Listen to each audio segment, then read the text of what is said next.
नमस्कार दोस्तों, ये कहानी है डोसा किंग प्रेम गणपति की। एंड बिलीव मी फ्रेंड्स, ये कहानी डोसा जैसी चटपटी और इंटरेस्टिंग भी है। तो प्रेम गणपति का जन्म तमिलनाडु के नागलापुरम गांव में हुआ था। 6 भाई और 1 बहन के बीच में ये चौथे नंबर की संतान थे। पिता खेतीबाड़ी करते थे। प्रेम गणपति ने कक्षा 10 पास की तो परिवार की परिस्थिति ऐसी थी कि उन्हें एक कॉफी शॉप में एक वेटर का काम करना पड़ा। फिर 1990 में उनका एक दोस्त उन्हें मुंबई लेके आया। एकदम फिल्मी कहानी जैसा हिंदी फिल्मों में होता है कि लोग आंखों में सपने लेकर के मुंबई आते हैं, इस तरह प्रेम गणपति अपने दोस्त के साथ मुंबई के बांद्रा स्टेशन पर उतरे, मगर पीछे मुड़ के देखा तो दोस्त गायब हो गया था। जेब में एक पैसा नहीं था, हिंदी ढंग से बोलना नहीं आता था, समझ नहीं पाते थे। ऐसा व्यक्ति क्या करे? लेकिन स्टेशन पर एक तमिल व्यक्ति को उन पर दया आई और वो उन्हें अपने साथ बस्ती में ले गया। उन्होंने वो अपनी बस्ती के लोगों को उस बच्चे की सारी समस्याएं बताई तो लोगों ने टिकट के लिए चंदा इकट्ठा किया। लड़के के हाथ में पैसे दिए तो लड़का बोला, मैं वापस नहीं जाएगा, मैं इधर कुछ करेगा। तो दोस्तों, उस दिन प्रेम ने अपने सपनों का बीज बो दिया था इस मुंबई शहर में। और मुंबई में प्रेम की पहली नौकरी मिली एक बेकरी में उनका काम था भट्टी में से निकलने वाली ट्रे को साफ करना। इसके बाद 1991 में प्रेम को एक होटल में काम मिला।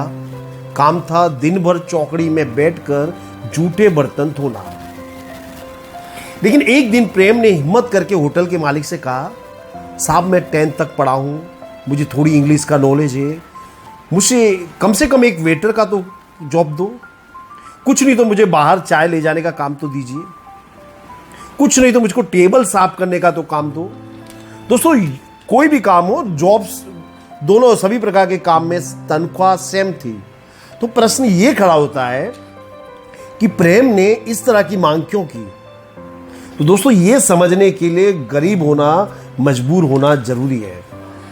तो प्रेम जानते थे कि यदि वो बाहर लोगों को टेबल पे चाय सर्व करेंगे, बाहर चाय देने जाएंगे, तो उनके जो रिलेशन है बढ़ेंगे, नए नए रिश्ते बनेंगे। इसे कहते हैं नेटवर्किंग।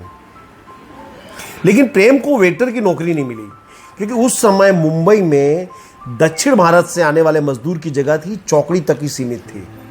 उनको होटल के आगे के हिस्से में काम करने नहीं दिया जाता था। तो प्रेम ने यह नौकरी छोड़ दी और प्रेम सागर नामक होटल में एक वेटर का काम शुरू किया। अब इसी होटल के बाजू में तमिलनाडु मर्केंटाइल कोऑपरेटिव बैंक थी। इस बैंक के सारे कर्मचारी प्रेम के मुरीद हो गए। क्यों, कैसे? तो सारे कर्मचारी प्रेम को नाम से जानते थे और वो टी स्टॉल के मालिक से कहते थे कि वो चाय लेके हमेशा प्रेम गणपति को ही भेजे। क्यों ऐसा कहते थे? तो ये थी बॉन्डिंग। प्रेम बैंक में जाते समय सबसे पहले वॉचमैन को 1 कप चाय देता था। वो भली भांति जानता था कि किस व्यक्ति को कैसी चाय पसंद है, कौन कम शक्कर वाली चाय पीता है, कौन अधिक शक्कर वाली चाय पीता है। उसे यह भी याद था कि कौन सा व्यक्ति किस समय पर चाय पीता है। उसे यह भी मालूम था कि कौन सा व्यक्ति लंच के समय कोल्ड ड्रिंक्स पीता है, तो कोल्ड ड्रिंक भी अपने साथ में लेके जाते थे। इतनी जबरदस्त सर्विस। तो प्रेम इस बैंक में काफी पॉपुलर हुए। इस समय वो लगभग 100 रुपये हर रोज कमा लेते थे, टिप वगैरह मिला करके। फिर उसी बैंक के कर्मचारी ने, एक एम्प्लॉय ने प्रेम के सामने एक पार्टनरशिप का ऑफर रखा। ऑफर था कि चाय की एक टी स्टॉल शुरू की जाएगी और मुनाफा 50-50% बांटा जाएगा। प्रेम ने ऑफर स्वीकार की। इस बिजनेस में, इस पार्टनरशिप में प्रेम को हर महीने लगभग 10,000 रुपये मिल जाते थे। लेकिन जो एम्प्लॉय था, जो बैंक का एम्प्लॉय, उसकी नीयत बिगड़ी। उसने प्रेम को हटाकर एक दूसरे व्यक्ति को नौकरी पर रख लिया। नसीब फिर 2 कदम आगे निकल गया। लेकिन प्रेम ने हार नहीं मानी। प्रेम गणपति अपने गांव वापस गए। वहां उन्होंने अपने चाचा से 20,000 रुपये उधार लिए और अपने भाई को लेकर के मुंबई शहर वापस आए और उन्होंने यहां पर साउथ इंडियन फूड का ठेला चालू किया। दोस्तों, इससे पहले कभी उन्होंने इस तरह का बिजनेस व्यापार नहीं किया था, लेकिन उन्होंने बार बार कोशिश की और उस तरह से वो डोसा बनाने में सफल हुए। उनका ये बिजनेस सक्सेसफुल हुआ, उसके कई कारण थे। वो कारण मैं बताता हूँ जो कोई बिजनेस करना चाहता है उसके लिए बहुत ही जरूरी है। उसके कारण था डोसा की क्वालिटी, कस्टमर्स का सेटिस्फेक्शन, कम कीमत और स्वच्छता। एक ठेला ही था मगर स्वच्छता का पूरा ध्यान रखा जाता था। प्रेम हमेशा हाथ में ग्लव्स पहनते थे और प्रेम का ये डोसा का ठेला इतना पॉपुलर हुआ कि लोग मर्सिडीज लेकर उनके यहाँ पर डोसा खाने आते थे। और उन्होंने इतना जबरदस्त कंपटीशन दिया कि आसपास के होटल वालों को अपने दाम घटाने पड़े। इसके बाद प्रेम ने जबरदस्त डेयरिंग की।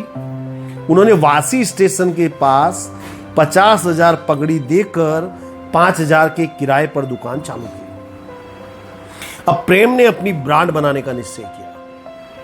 उन्होंने उसे नाम दिया डोसा प्लाजा और डेडिकेशन तो लाजवाब। तो उनके बिजनेस में उन्हें 3 से 6 का जो समय था वो फ्री होते थे। उस दरमियान वो साइबर कैफे में जाकर इंटरनेट पर फूड पर सर्च करते थे।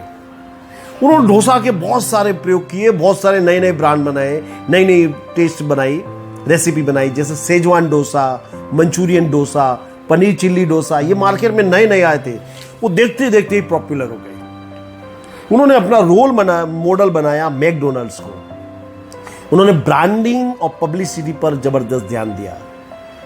उन्होंने न्यू बॉम्बे में सभी कॉलेजों में बड़े बड़े बैनर के साथ स्टॉल लगाए और आज के समय में वो एक सक्सेसफुल बिजनेस बन गए हैं। उन्होंने फ्रेंचाइजी देना भी शुरू किया। उनकी सफलता के कई सिद्धांतों में एक सिद्धांत था री इन्वेस्टमेंट। उन्होंने कभी भी अपना मुनाफा खर्च नहीं किया, जो भी मुनाफा होता वो उसको री इन्वेस्ट कर देते थे। दोस्तों, उनकी सफलता इतनी जबरदस्त हुई कि आज उनके भारत में 72 आउटलेट हैं। आज dosa plaza New Zealand, Oman, UAE पहुंच गई है। तो प्रेम गणपति जो अपनी सफलता के जो मंत्र बताते हैं उसमें है ब्रांडिंग, कॉस्टिंग, कस्टमर सेटिस्फैक्शन। प्रेम गणपति का मानना है कि दुनिया में वही व्यक्ति सफल होता है जो एक अच्छा स्टूडेंट है, जो हर व्यक्ति हर परिस्थिति से सीखने को तैयार रहता है। तो दोस्तों, प्रेम गणपति जैसे लोग हम लोग को, हमारी जो मान्यता है कि कोई भी बिजनेस शुरू करने के लिए ढेर सारा पैसा होता है, इस तरह की मान्यताओं को तोड़ते हैं। आई एम श्योर दोस्तों आपको ये मेरा वीडियो अच्छा लगा होगा, तो इसे लाइक और शेयर अवश्य कीजिएगा। नमस्कार, धन्यवाद।